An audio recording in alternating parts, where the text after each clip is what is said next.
Жер беті меридиан бойынша 24 сағаттық белдеулерге бөлінген. Белдеулік уақыт тұңғыш рет ақшта 1883 жылы, ал КСРОда 1919 жылы енгізілген екен. Табиғи жарықты тиімді пайдалану және электр энергиясын үнемдеу мақсатымен 1930 жылы Кеңес одағының барлық жеріндегі сағат тілі 1 сағат ілгері қойылған.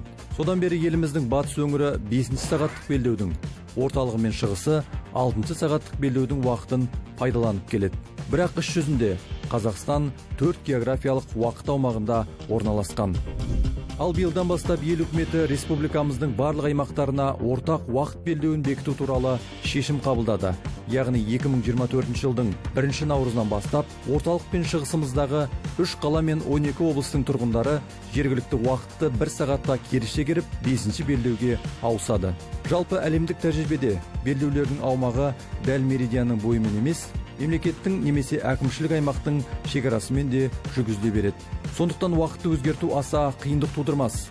Алайда бұл ел экономикасы мен азаматтардың денсаулығына, көлік қатынасы мен басқа да салаларға қалай әсер етер екен?